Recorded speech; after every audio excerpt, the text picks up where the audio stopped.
क्या आप RCM business सीखना चाहते हैं? अच्छे लीडर बनना चाहते हैं? अपना बिजनेस को बढ़ाना चाहते हैं? अच्छे नेटवर्क टीम तैयार करना चाहते हैं? तो आप सभी का स्वागत है आरसीएम बिजनेस नॉलेज के इस यूट्यूब चैनल में। इस चैनल को विजिट करके सब्सक्राइब कर लीजिए और बनिए आरसीएम बिजनेस के हीरो। हेलो साथी, जय आरसीएम। मैं कुमारपाल, आरसीएम डिस्ट्रीब्यूटर, और आज हम इस वीडियो में बात करने वाले हैं मार्केटिंग प्लान के बारे में कि नए व्यक्ति को किस तरीके से आरसीएम का प्लान दिया जाए, कैसे उसको आरसीएम की जानकारी दी जाए ताकि वो अपने साथ में मिलकर के काम करना शुरू करे। और वीडियो अच्छा लगे तो इसे सब्सक्राइब करना, शेयर करना, कमेंट्स करना, और आगे भी इस तरीके की वीडियो मैं लाता रहूँगा आपको आरसीएम की जानकारी के लिए। तो आज का हमारा जो टॉपिक है कि कैसे प्लान दिया जाए, तो साथ ही बहुत ही शॉर्ट टर्म में बहुत ही छोटे रूप में हम आरसीएम का प्लान सामने वाले को देंगे। और ये दो तरीके से दिया जाता है, आप लिखित में भी दे सकते हो और दूसरा प्लान भी बताऊंगा जिसमें आप एक पेपर के माध्यम से भी दे सकते हो। अगर आप पढ़े लिखे नहीं हैं या फिर आपको ज़्यादा लिखना नहीं आता तो आपको घबराने की जरूरत नहीं है। आरसीएम हर वो व्यक्ति कर सकता है जिसको बोलना आता हो और पहनना खाना पीना आता हो, वो हर व्यक्ति आरसीएम कर सकता है, चाहे वो लिखा पढ़ा बहुत ही कम मात्रा में हो। तो हर तरीके की व्यवस्था है आरसीएम के अंदर। तो सब देखते हैं आरसीएम का प्लान। जैसे कि सभी साथी जानते हैं, काम करते हैं तो काम करने से मिलता है पैसा। पैसे को हम करते हैं खर्च अपनी ज़रूरत की चीज़ों पे, जो भी हमारी घर की ज़रूरतें होती हैं सुबह से शाम तक, हल्दी मिर्च नमक तेल सर्फ साबुन लत्ता कपड़ा जूता चप्पल, जो हमें मजदूरी में लानी ही पड़ती हैं, तो उस पर हम पैसा खर्च करते हैं। और पैसा खर्च करने के लिए हम जाते हैं किसी बाज़ार में, किसी न किसी दुकान पे बाजार में जाते हैं और वहाँ पे हम अपनी ज़रूरत का सामान खरीदते हैं। तो इस बाजार में जाने के बाद में, इस दुकान पे जाने के बाद में हम दो काम करते हैं। पहला काम करते हैं कि हम वहाँ से सामान खरीदते हैं, तो हमारा वहाँ पे खर्चा होता है। दूसरा काम हम करते हैं कि जैसे ही सामान लाए और सामान को हमने यूज किया और उस सामान के बारे में हमसे किसी ने पूछ लिया तो हम उसके बारे में उसको जानकारी और देते थे, फलानी दुकान से लाया था, इस तरीके का प्रोडक्ट है, बड़ी गजब का है। तो यहाँ हम दो काम करते हैं इस बाजार के लिए, खर्चा भी करते हैं और इसके बारे में चर्चा भी करते हैं। खर्चा और चर्चा करने से हमें कोई फायदा नहीं होता, लेकिन इस बाजार को बहुत बड़ा मुनाफा होता है और वो अपने मुनाफे में से कभी भी हमें कोई पैसा वापस नहीं करती है, हमें कोई सुविधा नहीं देती है। लेकिन अगर आपने यही काम इस बाजार को छोड़ करके, इस बाजार की दुकान को छोड़ करके, अगर आपने यही काम आपने इस व्यवस्था में किया जिसको आज मैं बताने जा रहा हूँ आपको, ये भी एक तरीके का बाजार है, ये भी एक तरीके की दुकान है। और यहाँ भी आपको कुछ नहीं करना, वही काम करना है जो आप पहले से करते आ रहे थे।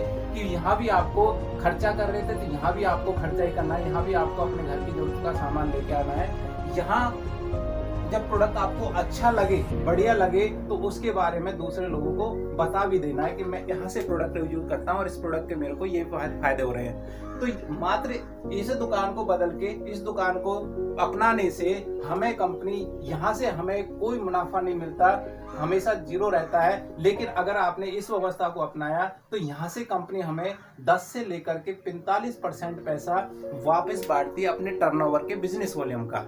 तो ये पैसा हमें यहाँ पे वापस मिलता है, हर उस डिस्ट्रीब्यूटर को मिलेगा जो यहाँ पे इस दुकान से सामान खरीदेगा। ये पैसा देती कहाँ से ये कंपनी? इसमें एक व्यवस्था है कि सभी लोग सामान खरीदते हैं, उसको बोलते हैं ग्राहक। ग्राहक सामान खरीदता है किसी ना किसी दुकान से। दुकानदार अपने घर में सामान नहीं बनाता, वो किसी न किसी थोक वाले से लेके आता है। और थोक वाला अपने घर में सामान नहीं बनाता, वो किसी न किसी होलसेलर, जिसको हम डिपो बोलते हैं, डिपो से लेके आता है। और डिपो वाला किसी C&F एजेंट जो होते हैं वहां से सामान लेता है। और C&F जो होता है वो किसी भी मैन्युफैक्चरिंग जो कंपनी होती है, जो सामान को बना रही होती है, वहां से सामान लेती है। यानी कंपनी सामान बनाती है, C&F को देती है, फिर डिपो को देती है, थोक वाले को देती है, दुकानदार को देती है, और तब हमारे घर में वो सामान आता है। इस बीच में एक कड़ी और होती है, कंपनी कभी भी कोई प्रोडक्ट बनाती है तो उसका एडवर्टाइजमेंट और करवाती है, उसका विज्ञापन करवाती है। और ये विज्ञापन मात्र 2% लोग करते हैं, जो कि फेमस हस्ती होते हैं, या तो खिलाड़ी होते हैं या एक्टर वगैरह होते हैं। ये उस प्रोडक्ट को की चर्चा करते हैं, हालांकि ये उस प्रोडक्ट को यूज नहीं करते हैं, लेकिन उनको पैसा मिलता है और उस पैसे को की वजह से ये उस प्रोडक्ट की बहुत अच्छी तारीफ करते हैं और उस तारीफ को सुनकर के वो प्रोडक्ट हम खरीदते हैं। तो यहाँ पे एक बीच में चैनल और भी होता है जिसको एडवर्टाइजमेंट बोलते हैं, विज्ञापन बोलते हैं। तो कंपनी सबसे पहले एडवर्टाइजमेंट करवाएगी, विज्ञापन करवाएगी, उसके माध्यम से और फिर इनके माध्यम से वो प्रोडक्ट हमारे घर तक पहुंचता है। इस कड़ी में क्या होता है, कंपनी ने मान लो कोई प्रोडक्ट बनाया 50 रुपए का, जिसमें सारी लागत लगी हुई है। उसके बाद ये जैसे ही प्रोडक्ट मार्केट में घुसेगा तो ये व्यक्ति भी कमाएगा, ये व्यक्ति भी कमाता है, ये भी कमाता है, ये भी कमाता है, ये भी कमाता है, और जो प्रोडक्ट यहाँ से 50 का चला है वो हम और आप तक, हमारे घर तक आते आते वो दुगना या तिगुना हो जाता है। यानी कि हमारी कमाई का 50% पैसा इन बिचौलियों में चला जाता है। जो भी पैसा हम कमाते हैं काम करके, जो भी पैसा हम कमाते हैं और उसको हम अपने परिवार पे खर्च करते हैं, तो उसका 50% पैसा इस बाजार में इस व्यवस्था की वजह से चला जाता है। यानी कि हमारी कमाई का 50% पैसे पे इन लोगों का राज होता है, और इस 50% पैसे से इन सब के पास में सारे ऐशो आराम होते हैं, इनके सारे सपने पूरे होते जाते हैं, और हमारे ही नहीं होते, जबकि वो पैसा हमारे ही होता है। अगर आप चाहते हैं ये पैसा हमारे परिवार में आए और इस पैसे से हमारे भी सपने पूरे हों, तो आपको इस व्यवस्था को बदलना पड़ेगा, और इस व्यवस्था को बदलने में आपकी सहायता करता है डायरेक्ट सेलिंग कंपनी है RCM, जिन्होंने 20 साल पहले ये व्यवस्था को चेंज कर दिया था। आज बहुत सारे इस व्यवस्था को अपना करके हजारों से लेकर के लाखों रुपए कमा रहे हैं। और उसमें होता क्या है, कंपनी होती है जो कि सामान को मैन्युफैक्चर करती है, और हर शहर में उन्होंने अपने डिपोज, अपने सेंटर्स, अपने पिकअप सेंटर्स, अपने आउटलेट्स बना रखे हैं, और वहां से ग्राहक जो होता है, जिसको हम कस्टमर बोलते हैं, वो कस्टमर वहां से सामान लेना शुरू कर देता है। इसके लिए आपको एक ऑनलाइन फॉर्म भर के एक आईडी जनरेट करानी पड़ती है।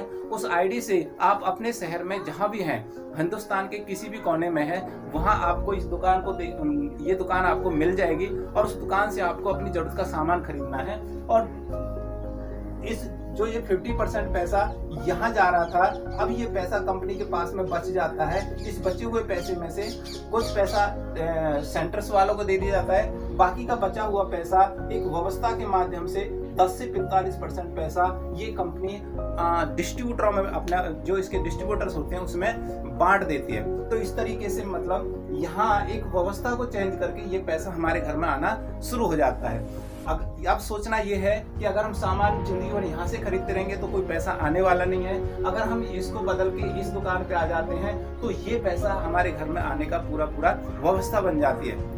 तो आज तक के लिए यहीं तक है। आगे ये पैसा आपके घर में आएगा कैसे और ये किस तरीके से आता है, इसके लिए हम दूसरी वीडियो का इंतजार करते हैं। अगर वीडियो अच्छी लगी तो इसे शेयर करना, कमेंट्स करना, सब्सक्राइब करना इस चैनल को, और मैं अच्छी वीडियो आपके लिए लाता रहूँगा, ताकि आप लोगों से मिल करके ये प्लान दे करके आप ये ले सकें। और दूसरी जो व्यवस्था है जिसके बारे में बताना चाह रहा था, वो व्यवस्था ये है, जैसे मान लो आपको लिखना नहीं आता है, पढ़ना नहीं आता, बताना नहीं आता, तो आप इस पेपर के माध्यम से भी वो प्लान दे सकते हैं। यहाँ पे छपा हुआ है जो मैंने लिखा है, यहाँ काम, पैसा, खर्च, उसके बाद में बाजार की व्यवस्था, उसके बाद में डायरेक्ट सेलिंग। तो आपको सिर्फ चिन्हित करना है या सामने वाले को बता देना, ये पर्चा दे देना है कि भाई साहब ये व्यवस्था है, ये पुराना तरीका है जिसमें हमारे 50% पैसा यहाँ चला जाता है, और ये नया तरीका है जो हमारे घर में पैसा भेजने का नया है। तो सर धन्यवाद। जय RCM।